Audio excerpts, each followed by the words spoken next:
What a pleasure to come back to Cincinnati after 25 years.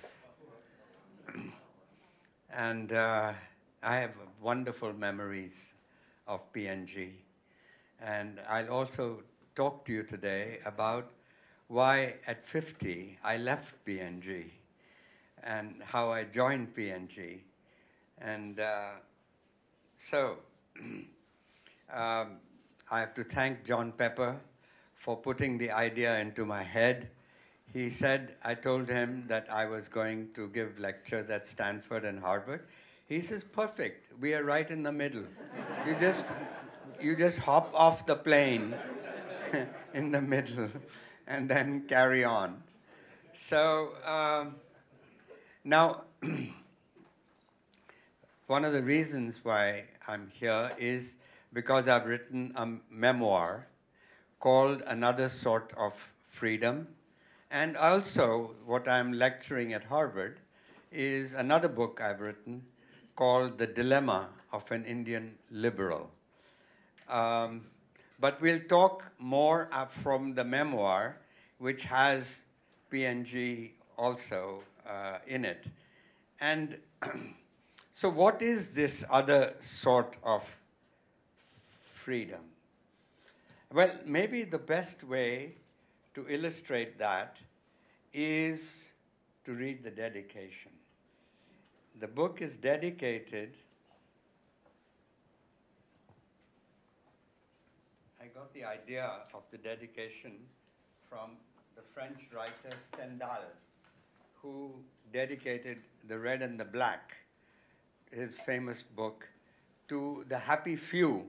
But he had a different idea of the happy few. This is dedicated to the happy few who don't take themselves seriously. In other words, you take your work seriously, but not yourself seriously. And that's in short, the freedom that comes when you have that ability to self-forget. And we have another word, two words in Sanskrit. By the way, this word, this freedom in the ancient tradition in India is called moksha. Moksha later went on to acquire a very spiritual and very religious meaning.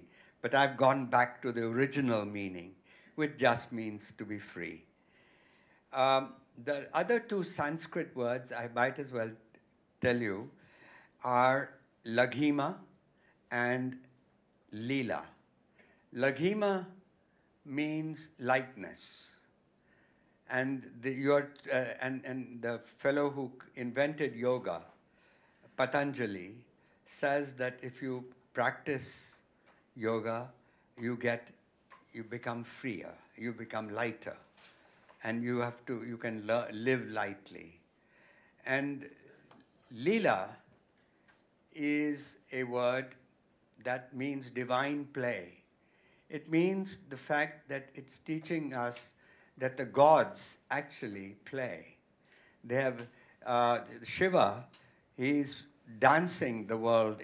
When he's creating the universe, he does a dance, and he's enjoying himself creating the universe. And Krishna, the god, he's dancing with 1 million women at one time.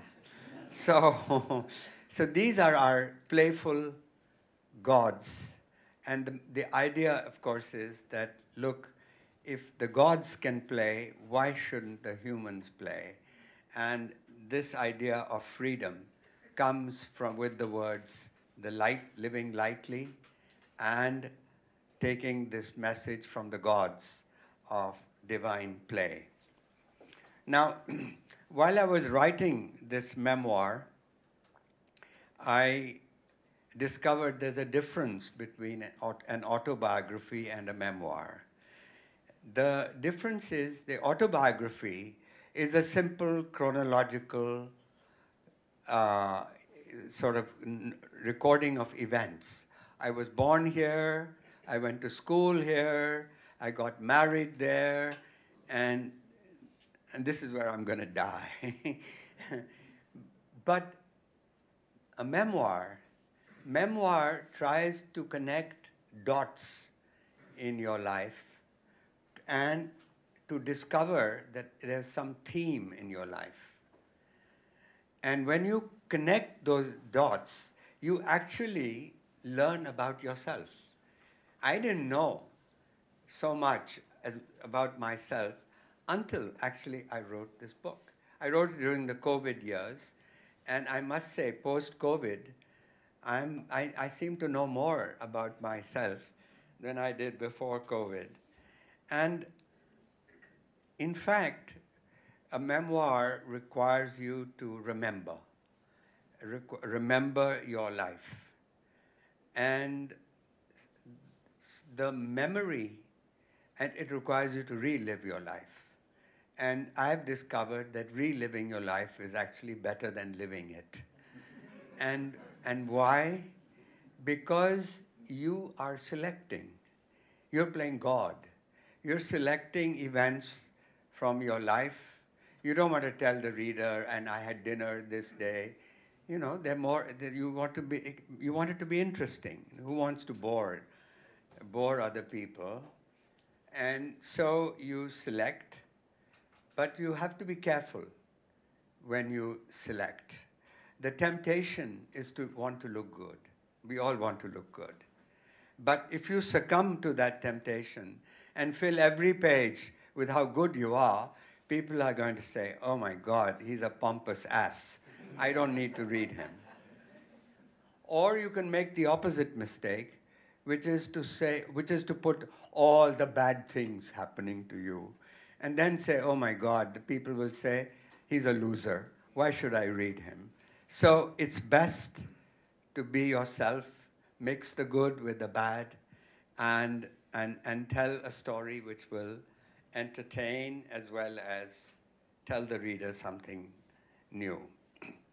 So how did I get into P&G? And I shall begin this by going a little bit to the past. One fine day, I got 3 letters from the United States. One was from Harvard, Princeton, and Yale, and I learned that I had got scholarships from all 3. And I chose Harvard because in India, we only knew about Harvard. And so I still remember at the Delhi airport, my mother and father came to see me off, and my mother had tears in her eyes as the Air India flight was waiting. And she says, now remember, study something useful. You have to come back and get a job and make a living. And my father, though, was a little more relaxed about things, and he says, make a life at Harvard. That's the words he used. And so I arrive at Harvard, and I declare engineering as my major, following my mother's advice. But a few months into engineering, I had a roommate, and I discovered he was reading Anna Karenina, the Russian novel, for a course he was taking on the Russian novel. And he says to me at lunchtime that, you know, if you're going to have an affair with a married woman, it should be Anna Karenina. And so I said, my God, here I am mugging up Bernoulli's equations and studying pipe friction, and this guy is dreaming of sleeping with Anna Karenina. Within a few months, I decide this is not right. So I get out of engineering, and what do I study in the first few years? I study Greek tragedy. I study the comic spirit. I study Renaissance painting. I study Bauhaus architecture. I study philosophy, Plato, Aristotle. And I even study I studied the history of capitalism. But I even took a course on Sanskrit love poetry. When my mother heard that I was studying Sanskrit at Harvard, she said, "Oh God, hi, hi." That's what we say in Punjabi. She says, she says, a dead language, only the dead will give him a job. And, but in my third year, even Harvard got worried that here I was flitting around from, like a bee, from one flower to another. And so the dean called me in and he said, "Son, you got to declare a major and take enough courses in it and write a thesis in that. So what will it be?" I said, "Philosophy." He says, "Why philosophy?" I said, "I want to learn about happiness. I want to be happy." He said, good reason to take philosophy.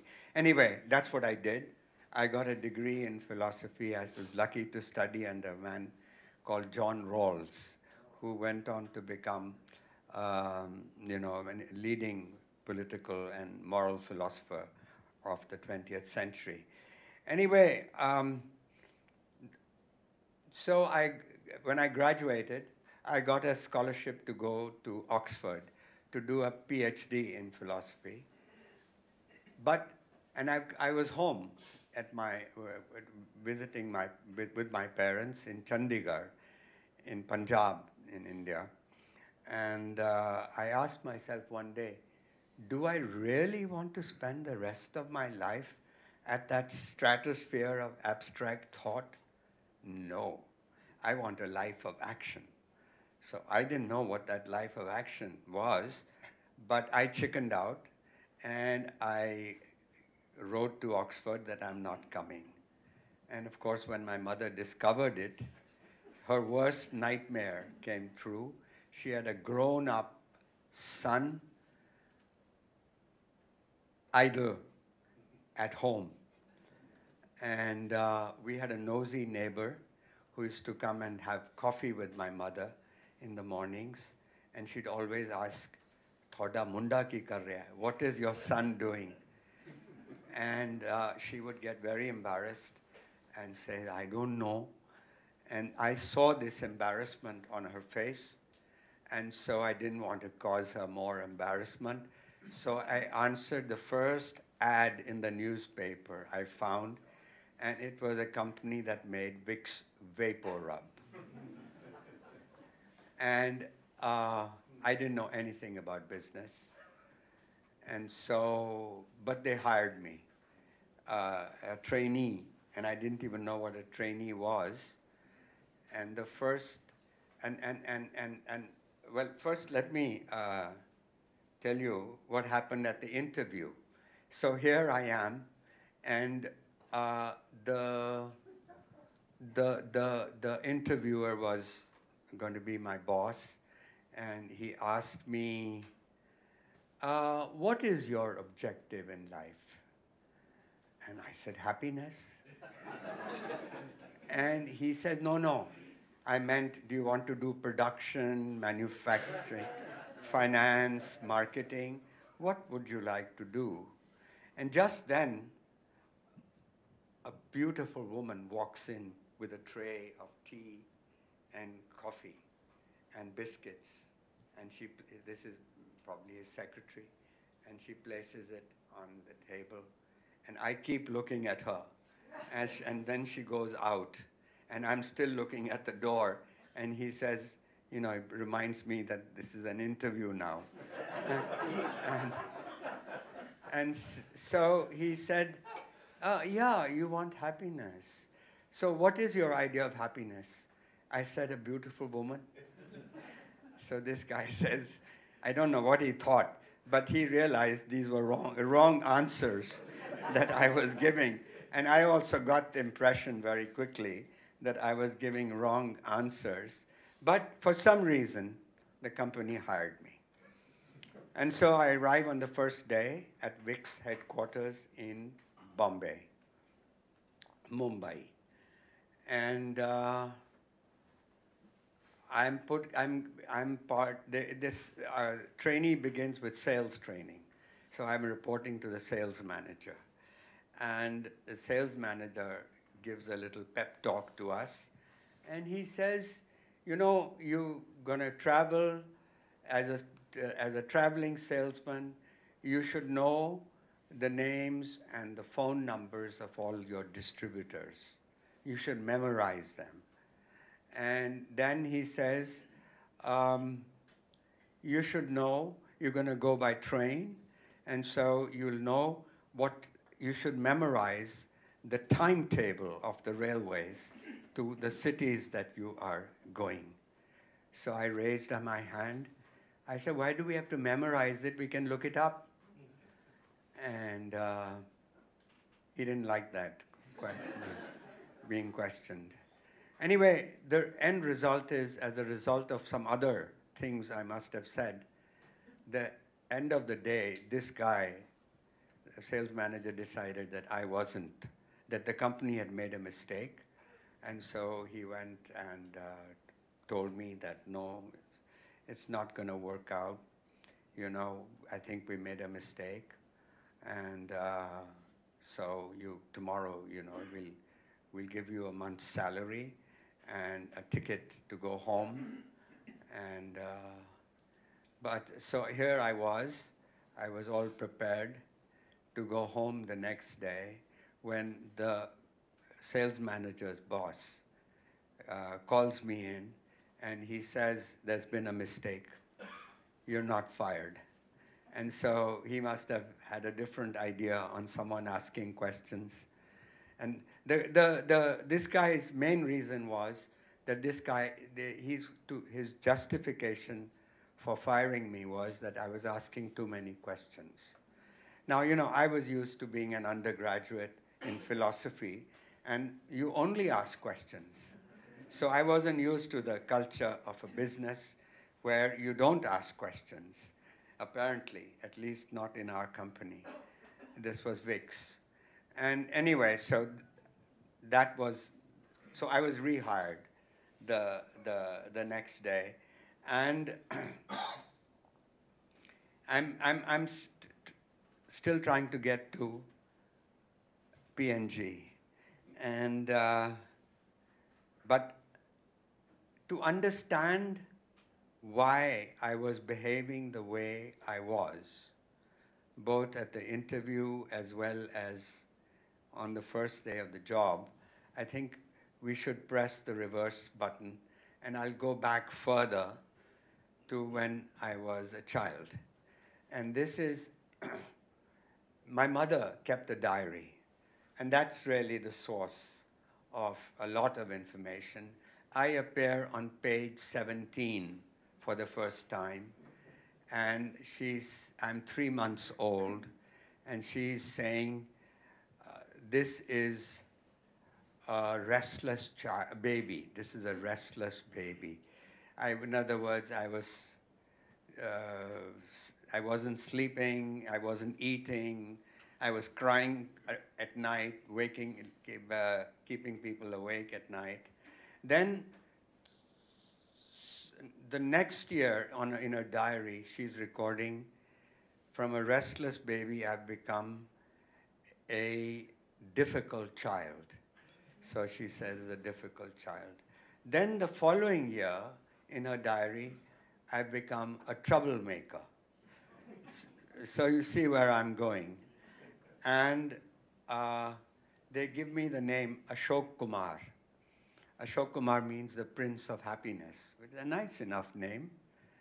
But my grandmother suspects that my mother has given me that name because she thinks my mother is secretly in love with a Bollywood actor named Ashok Kumar. So this is not appropriate for her that her daughter-in-law has given me this name. So she takes me to her guru, places me at his feet, and asks the guru to give this boy a name. And since I'm at his feet, he says, let's call him Gurcharan Das. So Overnight, from the Prince of Happiness, I am transformed to the humble servant of the feet of the Guru. And many years later, after had grown up, I asked the Guru, I said, why did you give me that name? Ashok Kumar was such a nice name. He said, well, son, it's good to be reminded about humility in your life. But then he gave the very best definition of humility that I ever came across. And it was exactly this. This is where I got the idea, to take your work seriously, but not yourself seriously. And so that's where the seed was laid about, and these are the dots that I found myself connecting, which I wasn't even aware of until I began to think and write about the book. Anyway, so where are we? And in kindergarten in Lahore now is in Pakistan. I was born in undivided India, and in between, there was a division. So in 1947, March, I'm in kindergarten, and we all have each of us has a pencil box. These are very cheap pencil boxes. We call them they cost 2 annas. I don't know what they would be, few cents, I suppose. And it contains 2 pencils and an eraser. The kid next to me in class, he has no pencil box. He's poor. He's also Muslim. And the kid in front of me has 2 pencil boxes. He's the richest kid in class. We all walk to school. He comes in a car. And his second pencil box is made in England. And so one day at recess, everybody's gone out of the class, including the teacher. I go to the rich kid's table, and I take one of his 2 pencil boxes and I put it on the table of this. Ian is the name of this boy who has no pencil box. So we have achieved a kind of symmetry. Everybody has a pencil box, a redistributive instinct of socialism early. And after the class, after everybody comes back to class, the rich kid screams, "Who stole my pencil box?" And the teacher gets worried. After all, he's the richest kid in class. So we all have to stand up, and she goes around the room to find out who has done it. And when it comes to Ian's turn, he says, "Yes, there's a pencil box on my table, and it's not mine, and I didn't take it." Nobody believes him, of course. And then it comes my turn. Now, this was the time to save this poor boy and confess what I had done, but I'm frozen. Almost like temporary insanity has taken over. I don't say anything. And Ian is led to the front of the class, and he's punished by the teacher. And this incident, of course, has stayed with me for years together. Could not, even now, I'm not sure I understood. Maybe it was fear, but I have not understood this incident. And but a few months later, 1947 August, is when India becomes free. The British get tired, and they pack up and leave India. But India is divided into India and Pakistan, and Lahore, where we are, has been declared as part of Pakistan, and we suddenly have to flee for our lives because suddenly violence has broken out, and on the on the side which has gone to Pakistan. The Hindus' lives are in danger, and the same for the Muslims in India. And so we flee for our lives, and we cross the border. We only have our clothes and a suitcase. And we are waiting for a train at the station. The train is not moving. We are in this compartment. And I see through the window a tall, handsome policeman who's guarding the peace on the platform. And suddenly, out of nowhere, two strangers, two Sikh boys, come, teenagers, and they come and stab him from the back, and he falls down, and the rest of my memory is covered with red blood. And my mother immediately shuts the window, and the boys have shouted Musalman. That's the reason they've killed him. And I asked my mother, why did they kill him? And she has no good reason. They are strangers. They don't know this man. But just because he's another religion, they have killed him.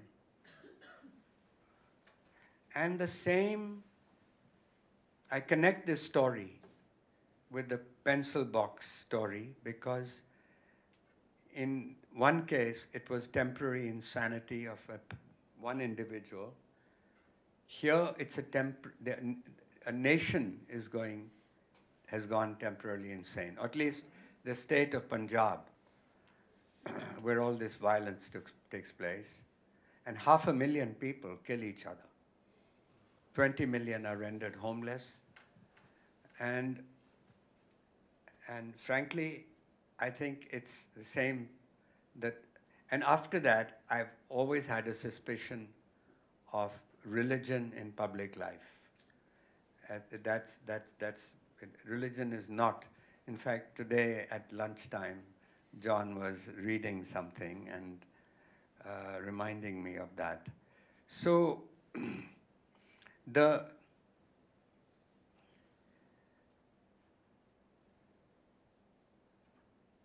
So coming back now,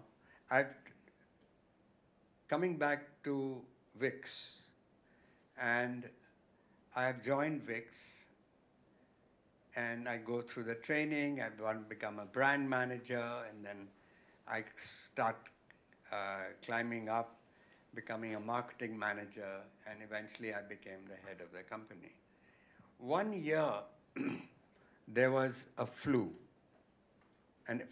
epidemic, and we sold hell of a lot of Vicks. Now you have to remember that at that time, India had become a vibrant democracy, but it was saddled with a socialist economy, a command economy, which the early leaders had put in place, well-meaning, to bring equality in the country, to lift the poor. The only answer in those days was socialism, in which they micromanaged the economy. In other words, we called it License Permit Inspector Raj. That's the name. After British Raj, we had this License Raj. Anyway, so there was the flu. We sold a hell of a lot of Vicks. And we were kind of celebrating because in the eyes of our headquarters, we had had a great year, the highest gain in sales of any subsidiary. And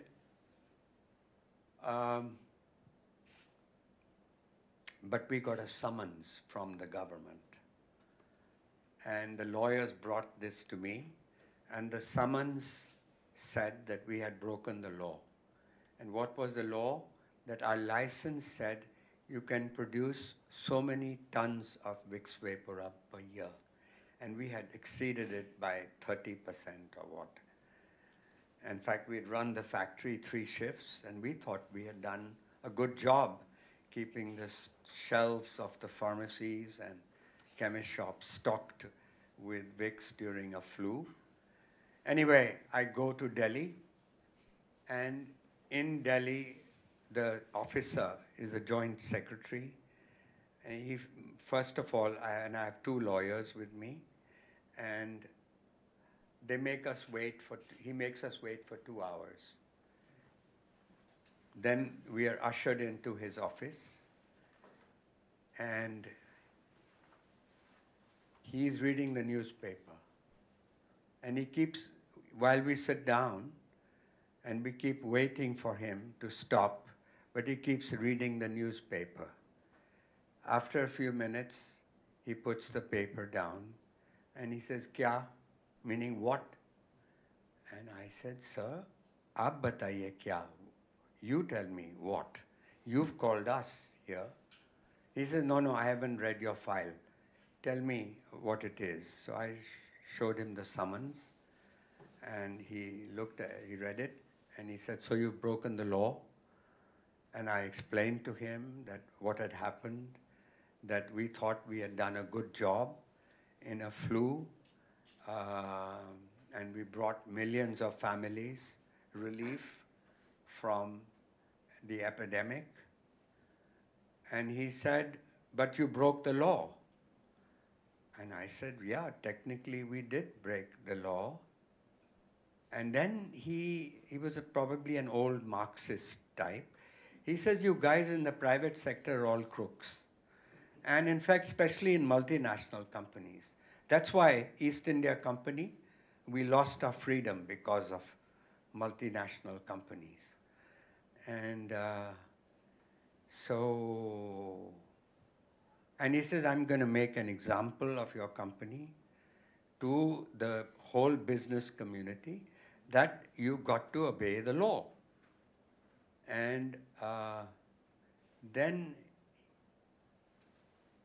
he says, "Jao," meaning go out, get out of my office. And so as I'm leaving the office, I don't know what got into me, but I turned around and I faced him and I said, "Sir, you know this news will go out. It's not every day." By the way, there was a 3-year jail sentence for breaking this law. It was at the discretion, of course, maximum 3 years jail sentence for this. And I said, "You know, if you send me to jail, it'll get out. We are an American multinational company. It will appear in the New York Times, Washington Post, in Indian papers. And what do you think, how will our country look to the world when people read that here was a company that was doing good and producing for the country during an epidemic, and you sent the persons to jail?" And he said, "Are you threatening me?" I said, "No. The news will get out. I don't have to leak it out." And he says, "Jao." Anyway, I was scared, really scared. And we come out, and the lawyers tell me, "You fool, you should have fallen at his feet, begged for mercy, and there would be some chance. But you were out there telling him what was the law. What kind of law was this?" Anyway, the government quietly dropped this case. They got sense into their heads. But I, that day, changed from being a socialist to a liberal, to a classical liberal. And I joined, there was a political party called Swatantra Party. I joined that political party that day. So this was sort of my political awakening for the country. And I just should spend a few minutes to tell you that it is, I was, that India was a proud democracy, a real, one of the few countries that had become truly democratic in all ways. Its institutions were growing and robust, and we were proud of that. But we were saddled, and we were admired for our democracy, but we were pitied for this wretched economy that we had, which was controlled by the bureaucracy. And we got our economic independence only in 1991. And that 1991 is when I have become very popular for saying this, by the way, very unpopular, because I tell people that we didn't get our independence in 1947. In 1947, political independence, the British left. But we got our economic independence in 1991 during the reforms. At the same time, by the way, when Soviet Union also collapsed, the Berlin Wall collapsed, same time, it was all part of the same thing. And of course, then after 1991, we went on for the next 30 years till today. We grew at 6% per year in real terms, net of inflation. And the growth of population also came down from 2% to 0.5% today. For a democracy, that was damn good. We lifted 400 million people out of poverty. Not as much as China. China lifted 600 million. But we were the second fastest growing. Middle class went from 10% to 30%. So a good story after 91, and all because of classical liberalism, of economic freedom that came at the time. We were the second fastest because China outgrew us. But I must say, we have still not created an industrial revolution yet, meaning we did not create the jobs that should have come with 6% growth. And the reason for that is that we seem to have gone from a green agricultural revolution to a IT. We've become a surplus, we've become a major food exporter to the world. And then we created an IT, a digital revolution. And we became the back office of the world. But how are we going to take 45% of our people who are on the farm to better incomes, better productivity, jobs? So this remains a work in progress. And let me come back to VIX. During this period, just before 91, in the 80s, government imposed strict price control on drug products, and we were considered a Western drug product.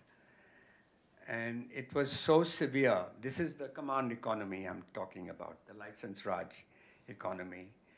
And it threatened to bankrupt us.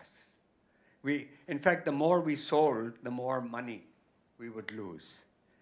And so everybody was in a gloom, and we were having a meeting. And this is described, by the way, in this book. And one of the head of marketing was a Gujarati fellow. He says, I wish we were an Indian medicine, ancient Indian medicine called Ayurveda. We have that category of medicines sold, which is based on the traditional herbal medicine route, not chemical medicine. And that was price-free. It was not price-controlled.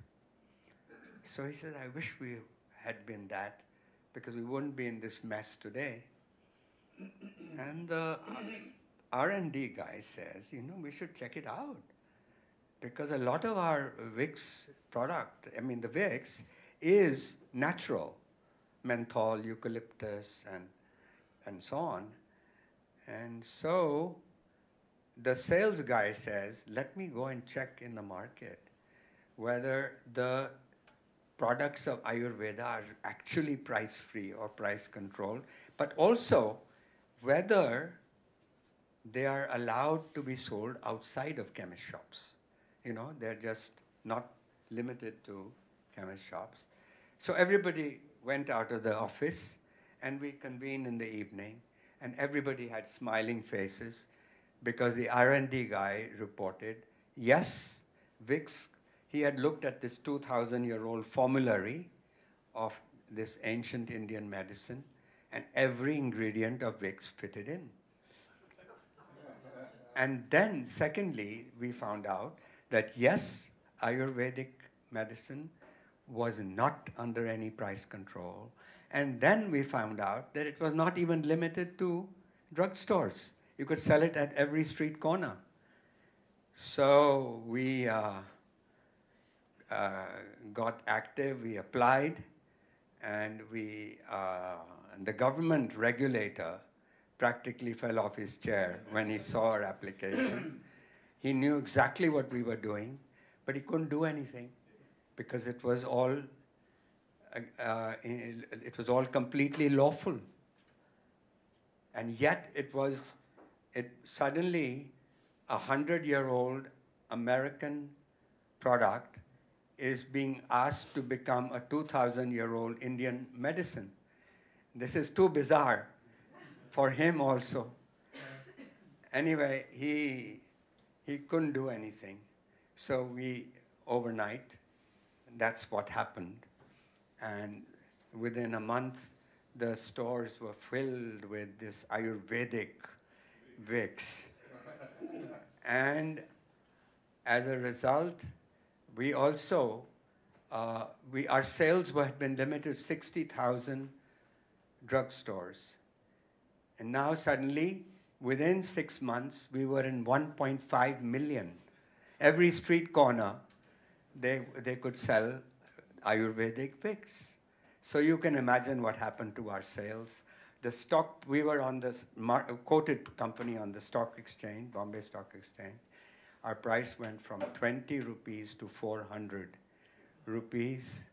And we had given shares to all employees, including people who worked as secretaries and receptionists and everybody. All 1,200 people had shares, and everybody ended up building a home with the money they made on the stock market. So it's a happy story of the license Raj that we went through. So similarly, there are. All I can say is that my memories, and soon after that, P&G bought Richardson Vicks, and overnight, from Richardson Hindustan, we became Procter & Gamble India. And we learned a lot of new things, but I have talked about.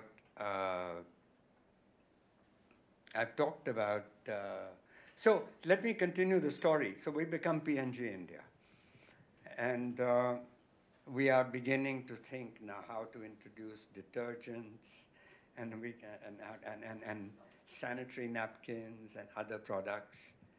But meanwhile, a government comes to power, a government of the Prime Minister Rajiv Gandhi. Rajiv Gandhi was the son of Indira Gandhi. And you can see this dynasty going. But he was really the bright spot. Jawaharlal Nehru too, I must tell you. I think that I don't blame Jawaharlal Nehru for this license Raj as much as I blame Indira Gandhi, because at his time, when we became free in the 40s and 50s, the whole world's thinking was socialist. So everybody was mesmerized by the success of the Soviet Union. And, and it was thought that this is how you create an equal society. But Nehru wanted this compassionate society, but the bureaucracy gave him license, Raj. So I blame both. But by Indira Gandhi's time, which was his daughter, you know, we had seen the rise of Japan after the war. You saw the rise of Taiwan, Korea, Singapore, Hong Kong. So by the mid-70s, when Indira Gandhi is there, you have proof that there's another way of lifting your people through the export of labor-intensive manufactures. Simple. And we didn't do that. In fact, we became even more in Indira Gandhi's time, even more. Anyway, coming now to P&G, and yes, Rajiv Gandhi, just one story which reflects on the character of P&G. The first reforms in the country were actually announced by Rajiv Gandhi's government. The annual budget of the government announced these reforms. And it was a thrilling moment for us. Suddenly, this license Raj was being challenged. And I had met someone who knew Rajiv Gandhi, and so I got an interview also with him. And I said to him, you know, it's really thrilling what you've done. And he said, why don't you come and work for us in the government? And I said, I'd love to. And then, so he passes it on to his officers to find a place for me in the government. And so I'm thrilled. My wife's very worried. You know, you working for a multinational company and then going to work for the Indian bureaucracy or in the Indian government? She said, it's not a good idea. So the quick story is that I told the company that, you know, I'd like to go and work for the government for a few years. And the guys in Richardson Wicks would never have understood something like this. But lo and behold, now we were P&G. So it went up to the P&G persons, and it was Ed Arzt who said, sure, go for 3 years, come back, you'll still have a job at P&G. Now that, I think, here we had been acquired. They didn't know me for anything, and I explained to them that why I wanted to go, and this was the response. I'm afraid, knowing Richardson Wicks, it would not have been possible. Anyway, the long and short of it is I didn't go because the government botched it up. The bureaucracy always felt threatened when an outsider was brought in. And they sabotaged the whole project. And so I stayed on. And then I won't tell you the story. We launched Ariel, we launched Whisper, et cetera, et cetera. Those stories that you're sort of familiar with. But what I do want to emphasize here is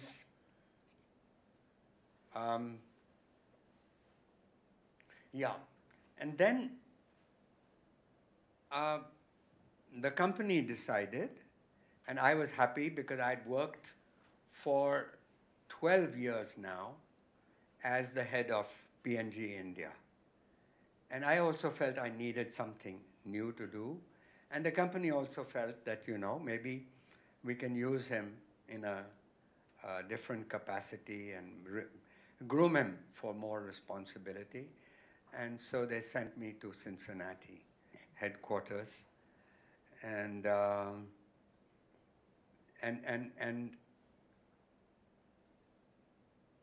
Yes. Other thing is that Harvard, my old university where I'd done an undergraduate, invited me because I had become a weekend writer, by the way. My friends played golf on the weekends, I wrote. So I'd written some plays and a novel, a hobby, a weekend hobby, but they'd done well. The novel was published by Penguin, and the plays had been performed, one of them off Broadway. So I'd got the confidence, and I was occasionally writing op-eds for newspapers. Anyway, the point is that Harvard invited me to come and be for once. I said I'm going now to Cincinnati, but I asked the P&G that could I take a 3-month sabbatical to attend the fall semester of 1991 at Harvard, where I was invited to be a writer in residence at Quincy House. And lo and behold, P&G agrees with full salary there was a business connection because I ended up also writing a piece in the Harvard Business Review. It was called Local Memoirs of a Global Manager. And I talked about, anyway, we won't just go into that, not enough time. But the fact that the company would do something like that, my wife was she was in tears. She says, how did you get a company to let you do that? Anyway, they did. I came to headquarters. One day, I'm coming home from my home. It was in Indian Hill, and I'm driving to work, and on the NPR radio, this is 91 were the reforms, 93 in 1990, 2 years later. So these reforms have really are beginning to transform India. And I hear on the radio that these reforms are in trouble. The left wing of the Congress party feels it's a sellout to capitalism, and the guys who do the reforms are unable to convince the other side that these reforms are needed. And similarly, in Parliament, there's a lot of criticism, and I get very worried about that. And besides, the headquarters job is different from the rough and tumble of the field, when you're running a company in the field. And so I'm beginning to get a bit distressed, not distressed, but just a little bored at the headquarters. And also, I begin to ask myself, is this what life is all about? Selling Vicks, Pampers, Tide, all good products, but surely there's a bigger world outside. And so, and the reforms are in trouble. The only chance of lifting the country is in jeopardy. And so I tell my wife, I arrive, and there's a meeting, a global meeting that is happening, but I won't get into that. But I come home and tell my wife, we've got to go home. We can't, this is enough. And I feel that a lot of people in their 40s experience this sort of feeling about, is this what life is all about, after having worked 25, 30 years. And so that's what happened. I quit. And there again, I must tell you, the character of the company, and the man who's responsible is sitting here, John Pepper. The company, instead of thinking, look, this guy is quitting like that, they really ask, they're concerned, how are you going to live after this? My wife asks that question when we don't. And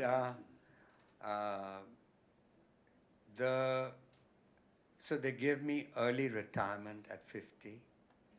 which was unprecedented because normally it's 55 earliest, and it was 60. My wife says, just when we are earning big money, you want to quit? 65 is retirement. But she's a good sport in the end. She agrees. And, I wanted to tell you this story because I think the way the company behaved, Ed Arts used to call me an oddball, that I was a bit of an oddball who had written a novel on the weekends, had written plays, and what is this guy doing, selling Vicks and all that? But the company showed a character, and that's what I really wanted to bring out. And I just want to quickly now, quickly before we go into Q&A, tell you, so I've had 2 careers. And what have I learned? I had hoped when I left the business world to become a writer. The reason I could think of being a writer was that I had had 25 years of being a weekend writer, which had achieved a degree of success in it. So I had confidence. And second, I wanted to say that I thought I'd become a better human being. I'd become a better human being if I became a writer. It hasn't worked out that way. In fact, I feel business people are better human beings than writers and artists and all that. And this goes against the conventional wisdom. But let me tell you why. The reason is that if you are in business, you instinctively know interdependence. You instinctively depend on customers. So you have to satisfy your customers. You have to be fair to your suppliers. You have to respect your employees. If you don't, they leave you. So you learn to behave in a certain way, aware of other human beings. Even the top business, Musk, his big customer, he respects that. He has to behave nicely with him. So, and a writer, he lives in a bubble. I work in my study. I write from 6 to 12 every morning. I don't need anyone. And so, I didn't become a better human being. In fact, a few weeks ago, I was in the top bookstop in my neighborhood. And in that bookshop, I found that my book was not in the window, this new book. And so I go charging in, and I talk to the owner of the bookshop, and I tell him, look, what's this? I'm an important writer, and you don't have me in your window. So he gingerly takes a book and puts it at the back. I said, no, in the front. So you see, that's what I'm talking about. So the second point is that I've been very busy. Writing books is busy work. But also it means promoting, going to give talks and all, book tours, literary festivals, so a lot of that stuff. And you get very, very busy. I'm as busy as I was when I was working. And so I came across a quote that I was telling John today, that Seneca, the Roman poet, playwright, and advisor to the emperor. In fact, he was running the empire because his boss was incompetent. And Seneca says that while I was busy, life passed me by. Now, that quote hit me. I said, is that what's happening to me? But I feel I have a sense of purpose. Now, you can get a sense of purpose at work, or you can get it in this way, the way I did it. Anyway, I don't know the answer, but I just want to tell you that this is a niggling thought that comes every student. So I want to close this. I know, what time is it now? We are running 7. We should be closing. So let's do one thing. I have a story to tell, which I will tell at some point. It's the most important story of all. So I won't tell it now. Let's open to Q&A, and then please remind me to tell that story. Okay. What's Dan. the important story? Okay. Perfect. Perfect. You're the perfect audience. Well, you know, once I was in the city of Madras, now called Chennai, and I had few hours to kill before my flight. So I thought I'd go to a museum, which was in Egmore, and I go to the museum because it has brilliant sculptures of the 11th, 10th century, what we called, and this was Chola dynasty, under which these were done. And one of the sculptures is a big bronze Shiva dancing, Nataraja, king of dance, it means. And this is the time when he dances and brings the universe into being. And what I see is an object of beauty, and I think that's wonderful.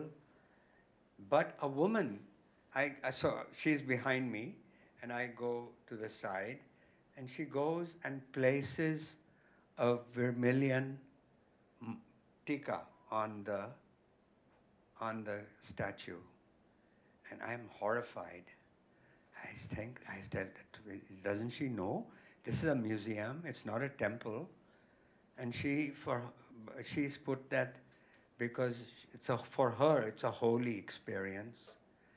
And that's what you put on the deity in a temple, on the forehead. Anyway, I'm getting a little and then I move on, and I see other sculptures in the museum, and one of them is dusty, so I said, they should dust these things properly. Another one is badly lit because the light is not working too well.